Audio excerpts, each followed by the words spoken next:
बड़ी चंचल है ये जिंदगानी, करो कुछ सुधार प्राणी। बड़ी चंचल है ये जिंदगानी, करो कुछ सुधार प्राणी। हो प्राणी रे हाँ, करो कुछ सुधार प्राणी। बचपन सारा खेल में खोया, आई जो जवानी हाय भोग में खोया। बचपन सारा खेल में खोया, आई जो जवानी हाय भोग में खोया। रोया बूढ़ापे में आई जो रवानी, करो कुछ सुधार प्राणी। ओ प्राणी रे हाँ, करो कुछ सुधार प्राणी। झूठा जग सपना कोई ना अपना,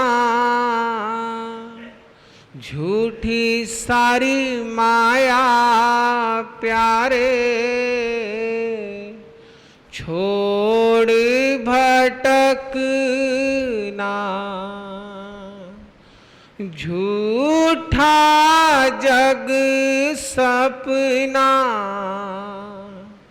कोई ना अपना,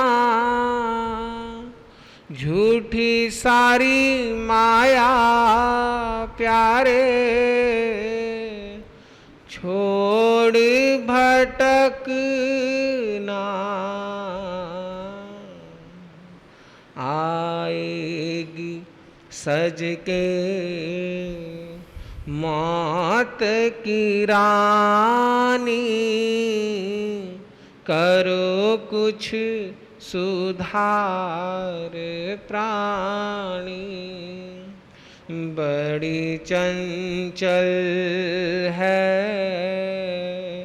ये जिंदगानी,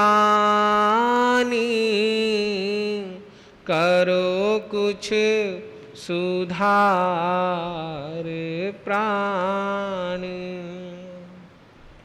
मूरख मनवा प्रीत लगाए, काल बलिए आके प्रीत छुड़ाए। मूरख मनवा प्रीत लगाए, काल बलिए आके प्रीत छुड़ाए।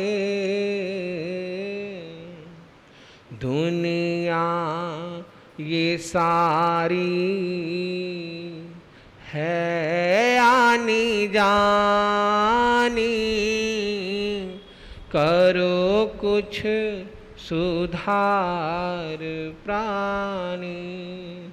ओ प्राणी रे हाँ, करो कुछ सुधार प्राणी।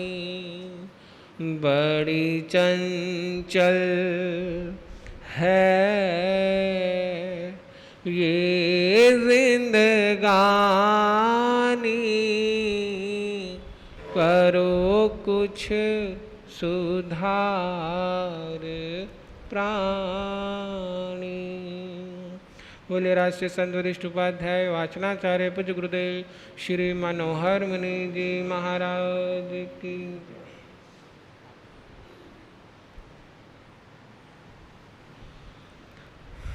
चैता भारहावसं चकवटी माहि दियो, संति संति कर लोए, पतो गई मानो तरम।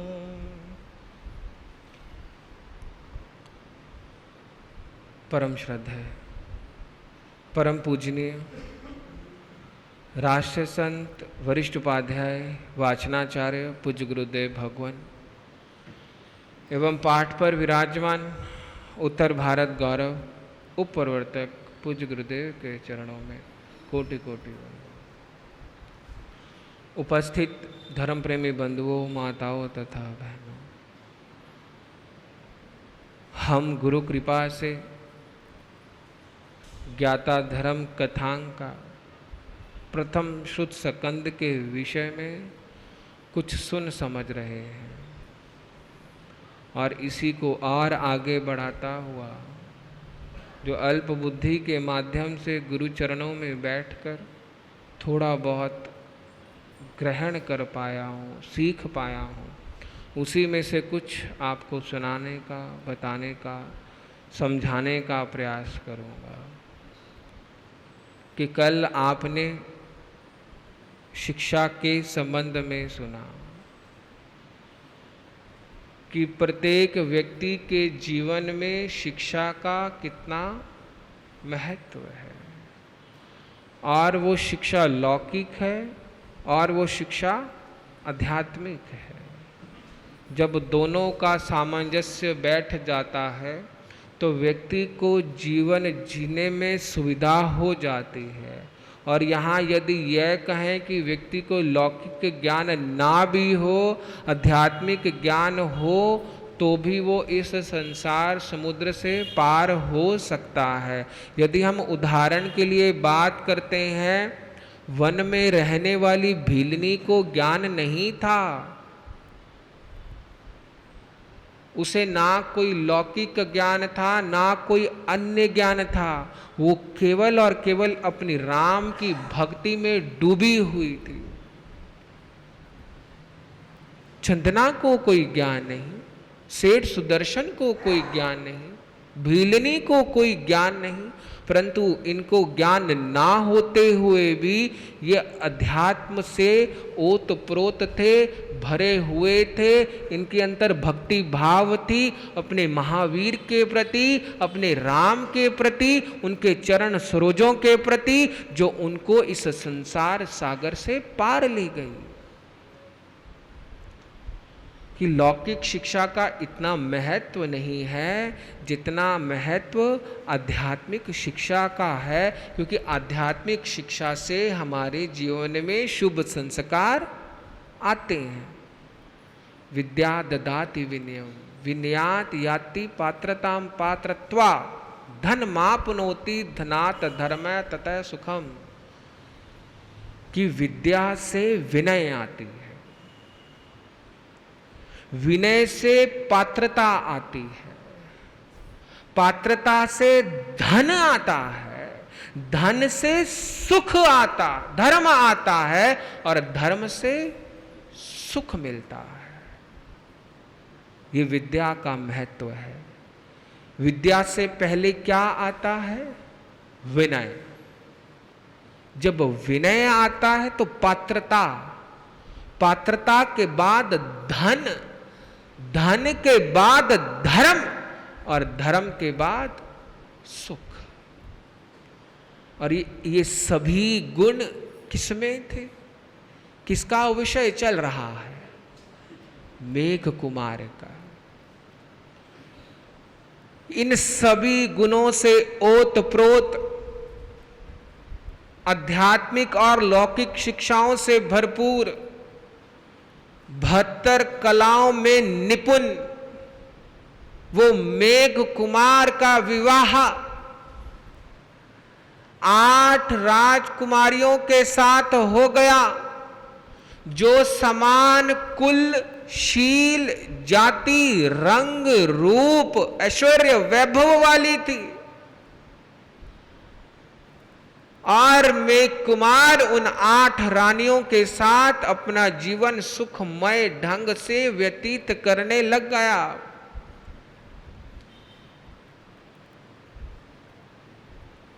जब व्यक्ति के जीवन में काम और क्रोध बढ़ जाता है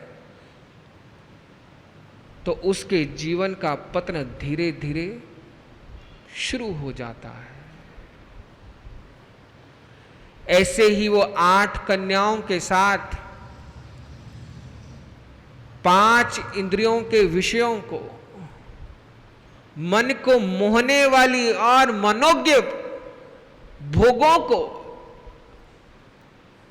निश्चिंतता के साथ भोगने लगा। जो 8 कुमारियों के साथ उसका विवाह किया, जो लाई गई, जो अत्यंत सुंदर, मनोज्ञ, कटाक्ष, हाव भावों से सुंदर, उनके साथ वो भोगों के समुद्र में अपनी जीवन की नाव को चलाने लगा, खेने लगा। कि उसको लग रहा था कि भोग ही सुख है, यही जीवन है, यही जीवन का आनंद है, यही परमानंद है, इसके आगे कुछ और है ही नहीं। उसका विचार जाता ही नहीं था, उसी में वो गलतान था, उसी में वो डूबा हुआ था, उसी में वो खोया हुआ था, उसी में वो गिरद था, उसी में वो फंसा हुआ था, उसी में आनंद बना रहा था। उसे आगे का कोई भान नहीं था, क्योंकि अभी राज्य का भी कोई कार्यभार मेघ कुमार के ऊपर नहीं डला था। उसे उसकी अभी दिव्य दृष्टि जागृत नहीं हुई थी, अभी उसे ज्ञान नहीं हुआ था, अभी उसे आत्मा का भान नहीं हुआ था, अभी उसे भान था तो केवल और केवल भोगों का। राजा श्रेणिक का पुत्र, जिसे हम बिंबसार के नाम से भी जानते हैं, पहचानते हैं, ऐश्वर्य वैभव से परिपूर्ण, नख से शिख तक भोग ही भोग है, सुख ही सुख है, आनंद ही आनंद है।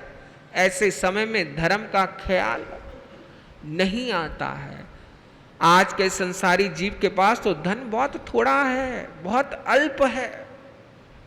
वो 100, 200, 500 करोड़ इकट्ठा कर कर ही अपने आप को अमीर, धनाढ्य मानता है, अहंकार में डूबा रहता है, नाक पर मक्खी नहीं बैठने देता है। ऐसे व्यक्ति के जीवन में धर्म कहां से आएगा? परंतु मेघ कुमार के जीवन में केवल लौकिक शिक्षा नहीं थी, उसके जीवन में आध्यात्मिक शिक्षा भी थी। समय कब करवट ले ले कुछ मालूम नहीं चलता, क्योंकि ये जिंदगानी बड़ी चंचल है, अस्थिर है, अस्थाई है। हमें समय समय पर अपने जीवन का सुधार करते रहना चाहिए, क्योंकि हम बाल्यकाल से युवावस्था, युवावस्था से प्रौढ़ावस्था, प्रौढ़ावस्था से वृद्धावस्था की ओर बढ़ रहे हैं। हमारे जीवन का एक एक पल, एक एक क्षण, एक एक दिन, एक एक महीना बीत रहा है। वैसे कहते हैं कि समय की कोई सीमा नहीं है, वो अनादि काल से था, अनंत काल तक रहेगा, ये कोई जान नहीं पाया है। परंतु यदि एक दृष्टि से देखें तो उस काल की अवधि भी है, वो शुरू भी होता है और अंत भी होता है। युग का आरंभ भी होता है और समाप्ति भी होती है, कि आज दिन चढ़ा ढल गया, कल एक नया दिन शुरू हो गया। दिन बीता, हफ्ता बीता, महीना बीता, साल बीते, युग बीते। उस दृष्टि से युग का शुरू भी है और युग का अंत भी है। एक दिन ऐसे ही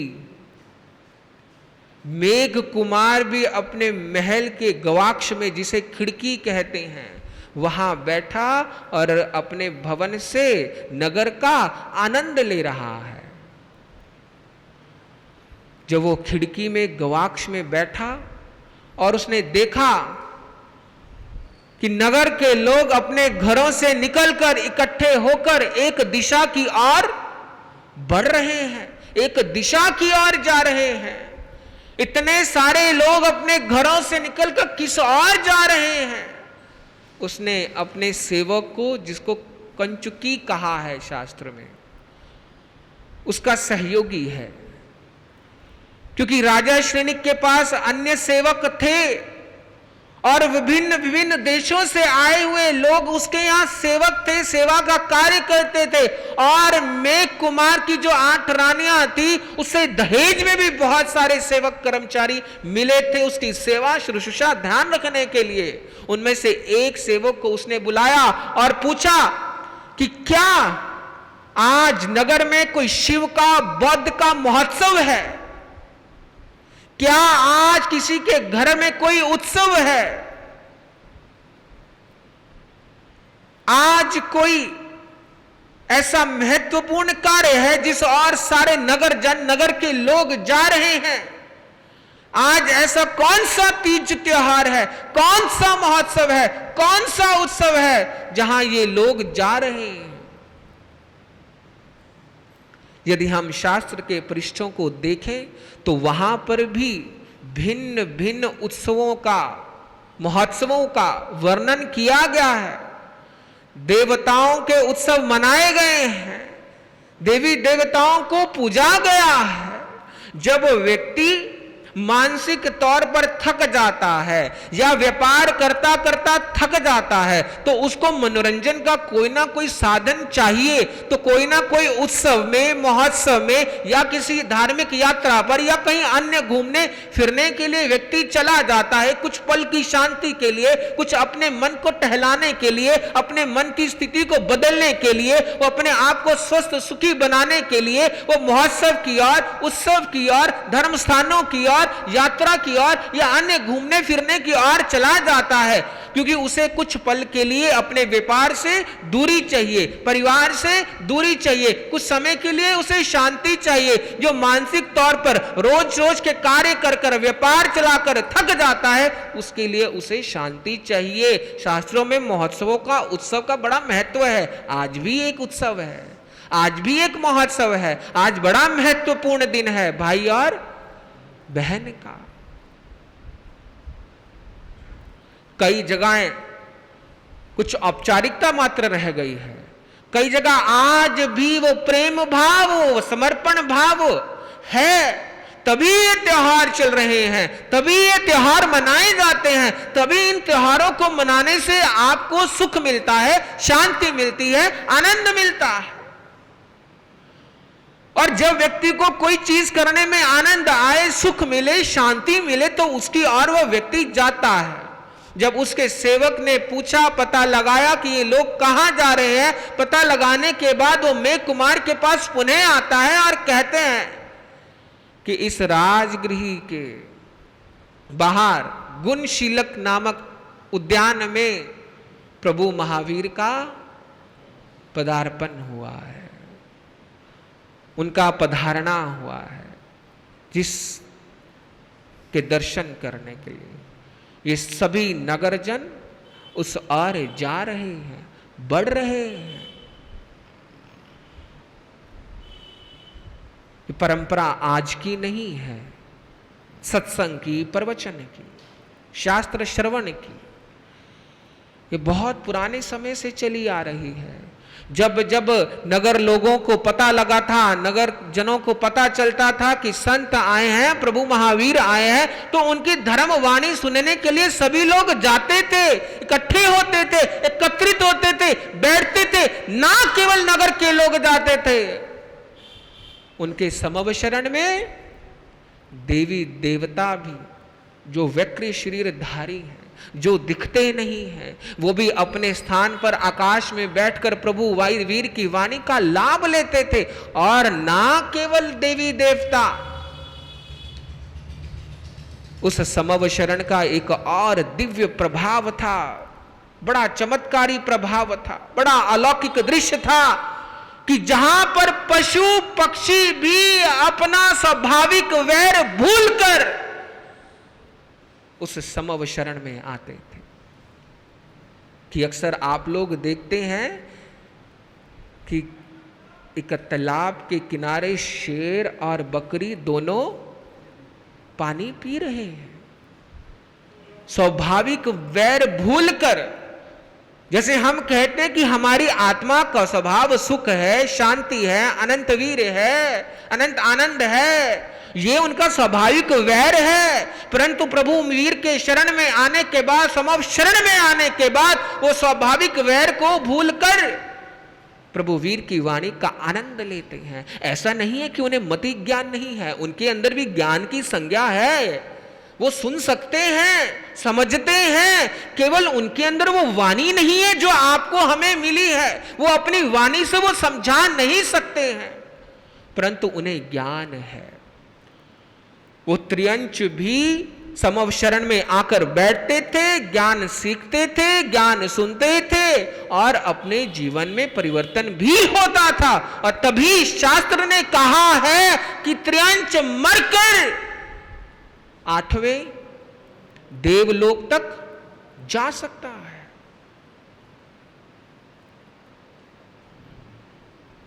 देव योनि बड़ी उच्च गति मानी गई है। हालांकि मनुष्य गति सर्वश्रेष्ठ कही गई है, परंतु पुण्यों का जब उपार्जन होता है तो व्यक्ति देव गति में ही जाता है। वो कौन से देवलोक में जाता है ये उसके कर्म पर, उसके धर्म पर निर्भर करता है। परंतु हम बात यह कर रहे हैं कि त्रियंच भी, पशु पक्षी भी धर्म के संस्कारों से ओतप्रोत होकर 8वें देवलोक तक जा सकते हैं। और मनुष्य अपने जीवन को राग द्वेष में, हिंसा में, दुराचारी में, वैर विरोध में, मोह माया में, पापों में फंसाकर वो नरकों का मेहमान बन जाता है। हालांकि उसके अंदर विवेक अधिक है, पशुओं से अधिक विवेक है, पशुओं से अधिक ज्ञान है, परंतु उसका उपयोग नहीं करता है। विश्रांति के 3 स्थान माने गए हैं जहां व्यक्ति को विश्राम मिलता है। पहला संतान कहा है, दूसरा स्त्री कहा है, पत्नी कहा है, और तीसरा गुरु की शरण, सत्संग, धर्म की शरण कहा है, जहां जाकर व्यक्ति को शांति मिलती है, विश्राम मिलता है, फुल स्टॉप लगाता है। और इसी भाव से मेघ कुमार भी अपने सेवक को बोलकर एक रथ मंगवाता है और कुछ कर्मचारियों के साथ, राजसेवकों के साथ वो भी प्रभु महावीर के दर्शन करने के लिए, उनकी वाणी श्रवण करने के लिए अपने राज्य से, अपने भवन से निकल पड़ता है। कि जब सब लोग जा रहे हैं तो मैं कैसे पीछे रहूं, मैं कैसे उनकी वाणी से छूट जाऊं? ये नहीं होगा, क्योंकि उनके जीवन में धर्म था और धर्म के साथ साथ सत्य भी था।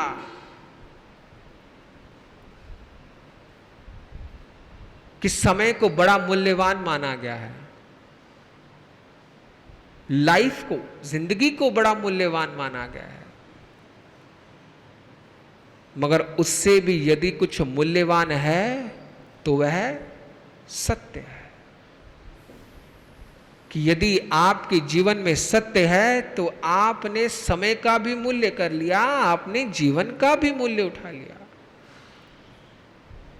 सत्य का इतना महत्व था, तभी मेघ कुमार उस सत्य के दिग्दर्शन करने के लिए, सत्य को पाने के लिए, अपने जीवन से असत्य को मिटाने के लिए, अपने ज्ञानावरणीय कर्म को झाड़ने के लिए, ज्ञान का आवरण जो उसकी आत्मा में, भोगों का आवरण जो उसकी आत्मा में पड़ा हुआ था, उसको हटाने के लिए, एक नए युग का प्रारंभ करने के लिए, भोग युग से निकलकर अब वो प्रवचन सुनने के लिए प्रभु के समवशरण की ओर बढ़ता है। और जाता हुआ सर्वप्रथम क्या करता है?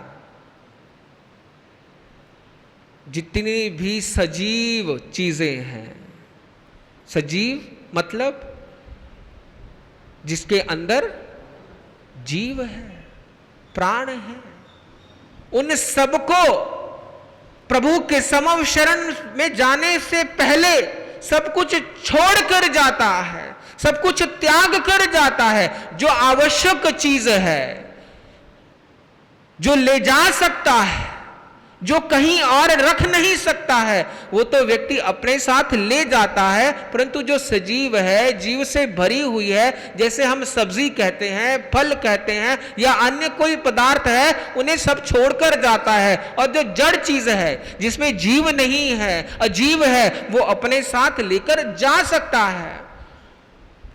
और यहां यह भी कहा है कि जब आपको रास्ते में, मार्ग में गमन करते हुए, जाते हुए आपको यदि कोई संत साध्वी मिले तो अपने आप को वहीं रोके, अपनी गाड़ी से उतरे, संत दर्शन करें, उन्हें वंदन नमस्कार करें, और ज्यादा अधिक नहीं तो मंगल पाठ का लाभ व्यक्ति को जरूर लेना चाहिए, क्योंकि संत किसी एक का नहीं है, संत बटा हुआ नहीं है। श्रावकों ने, गृहस्थियों ने जरूर संतों को बांट दिया है, परंतु संत केवल और केवल प्रभु महावीर का है, केवल और केवल अपनी आत्मा का है, उसका लक्ष्य केवल मोक्ष है, अन्य कोई और लक्ष्य उसके जीवन में है ही नहीं है, तो बांटने का, बटने का सवाल ही पैदा नहीं होता है। हम पहले ये देखते हैं कि उस स्थानक भवन में, उस नगर में या गमन करते हुए विहार में कौन से संत हैं। ऐसा हमें भी कई बार सुनने को मिला है। जब हम गोचरी को जाते हैं या स्थानक में जाते हैं, लोग दर्शन करने के लिए कभी कभार आ जाते हैं, या जब गोचरी को घर जाते हैं तो पूछते हैं कि महाराज आप कौन से संघ के हैं, आपके गुरु कौन हैं। गुरु तक तो बात समझ में आती है, परंतु ये संघ वाली बात थोड़ी कम समझ में आती है, क्योंकि वहां भी राग है कि राग से बंधा हुआ व्यक्ति एक स्थान जाता है, एक स्थान नहीं जाता है। यदि जाएगा नहीं जाएगा उसमें हमारा कोई हानि लाभ नहीं है। हानि लाभ है तो वो आपका है कि जहां से हम आपको निकालना चाहते हैं, जिस कीचड़ में आप फंसे हैं उसमें से खींचना चाहते हैं, जिस दलदल में आप धंस रहे हैं उसमें से बचाना चाहते हैं। यदि आप उन्हें उसमें धंसना चाहते हैं तो वो आपकी इच्छा है। आप आवागमन में फंसना चाहते हैं तो फंसे रहे, परंतु संत आपको समय समय पर प्रभुवीर की वाणी सुनाता रहेगा, उसमें से आपको, आप संसार की गलतांसा से बचाता रहेगा, उसमें से आपको निकालता रहेगा और सत्य का दिग्दर्शन, सत्य का बोध आपको कराता रहेगा। और मैं यही कहूंगा कि जब आपको कहीं भी कोई संत साध्वी किसी भी धर्म संप्रदाय के मिले, आप उन्हें वंदन नमस्कार जरूर करें। उच्च भावों से यदि वंदन नमस्कार करेंगे तो उसमें भी कर्म निर्जरा है। उच्च भावों से गोचरी बढ़ाने में भी कर्म निर्जरा है। हमारा जैन आगम इन्हीं कथा कहानियों से भरा पड़ा है, जो त्याग की, वैराग्य की, समर्पण की मूर्तियां हैं। परंतु केवल अपनी आत्मा को जगाने की जरूरत है, केवल चिंतन की धारा चलाने की जरूरत है, केवल अपनी दृष्टि को उस ओर जोड़ने की जरूरत है। जब हमने अपने मन को, अपनी दृष्टि को, अपने विचारों को उन वैराग्य त्यागी की ओर जोड़ दिया तो हम इस राग द्वेष के, इस बांटने बटने बटाने के चक्कर से ऊपर उठ जाएंगे और जो शाश्वत धर्म है उसकी ओर बढ़ जाएंगे और हमारे जीवन में कुछ सुकृत भी होने लगेगा। इस भाव से अजीब चीजों को मेघ कुमार ने समवशरण के और बाहर ही छोड़ दिया। एक उनके कांधे पर वस्त्र होता था जिसे अपना मुख की यतना कर कर, परमार्जन कर, पहुंच कर उसे भी वहीं बाहर टांग कर वो समवशरण की ओर बढ़ते थे। और जैसे ही प्रभु के चरणों की ओर ध्यान जाता था, प्रभु का दर्शन होता था, वही दर्शन होते ही उसके हाथ स्वयं ही जुड़ जाते थे, भावों से ओतप्रोत हो जाता था। जब कोई भक्त अपने भगवान के दर्शन करता है, जो कोई भक्त अपने गुरु के दर्शन करता है, जो धर्म को समझने वाला किसी संत के दर्शन करता है, तो उसे मंदिर में प्रतिमा के अलावा, अपने गुरु के अलावा कोई और दिखाई नहीं देता है। कौन क्या कर रहा है, किस ओर देख रहा है, क्या पहन कर आया है, वो यह नहीं सोचता। उसका ध्यान केवल और केवल अपने परमात्मा के प्रति, अपने गुरु के प्रति, अपने जिनेश्वर भगवंत के प्रति, अपने तीर्थंकर भगवान के प्रति लौल जुड़ जाती है, मन जुड़ जाता है, दृष्टि जुड़ जाती है और यहां आत्मा भी जुड़ जाती है। और जैसे ही उसे प्रभु वीर के दर्शन होते हैं वो भावों से भर जाता है, नतमस्तक हो जाता है, हाथ जुड़ जाते हैं और धीरे धीरे कदम बढ़ाता हुआ वो समम शरण की ओर बढ़ता है। अब प्रभु महावीर उपदेश देते हैं, ज्ञान देते हैं। वो ज्ञान की क्या गंगा बहती है। आप आए, हम गुरु कृपा से कुछ और समझने का प्रयास करेंगे। ज़्यादा ना कहता हुआ, किसी भी गलती के लिए गुरु चरणों की साक्षी से क्षमा याचना करता हुआ अपनी वाणी को विराम देता हूँ। ओम शांति।